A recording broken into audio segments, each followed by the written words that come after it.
Welcome back, everyone. We have our second guest here today for ICEM 2019 on-air interview, Dr.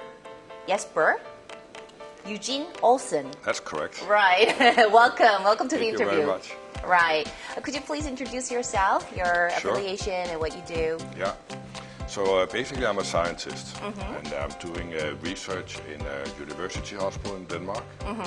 We are a very large hospital with a large number of acute medical patients. Oh. And I think we face the same challenges as we see many other hospitals do. We have a big influx of patients, so it leads to crowding, waiting time, and we have to find the patients who are really in need and those not in real need. So we are a big department of 80 scientists trying to develop new methods for improving the triaging of the patients.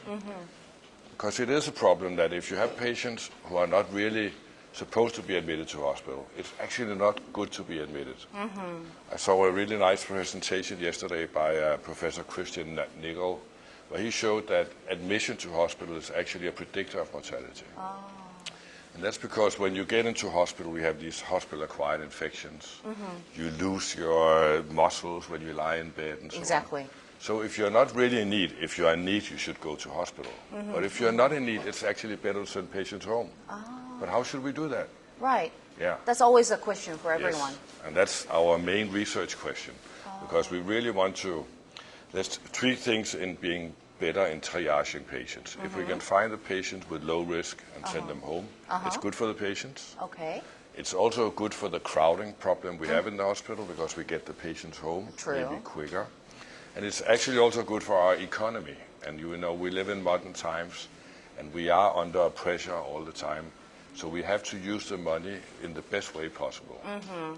So what we've done is that we have screened a large number of possible biomarkers to enable us to decide which of the patients have a high risk of mortality and really have a high disease severity and that we need to put in hospital and which ones do not. Right.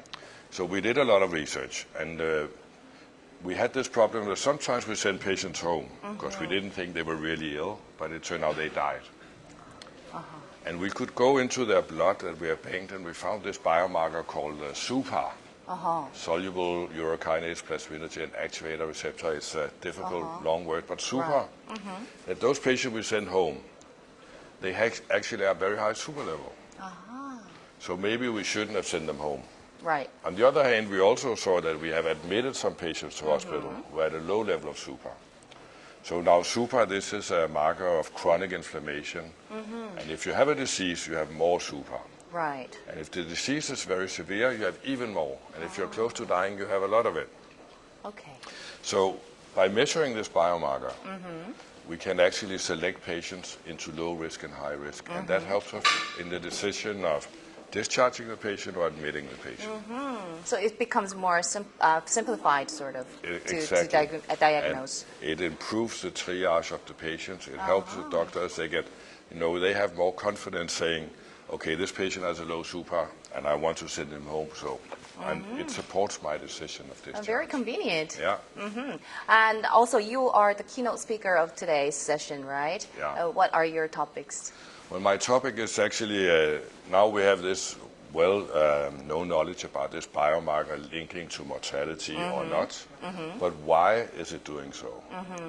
Is it causing disease on the way to mortality? So I'm going to talk about the risk. We have a study here, we're presenting data for 30,000 patients in our hospital. This biomarker has been implemented for 3-4 years now. And what I'm going to talk about is the risk of developing kidney disorders, acute kidney injury, and so on. So we have to be aware. Now, it's good with the biomarkers low, we can send patients home.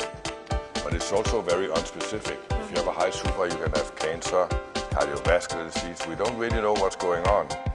So my PhD students are working on trying to find out what is then actually going on. And one of the things we see is that they have a high risk of developing kidney disease. So I'm going to talk about that in 10 minutes. Sounds very interesting.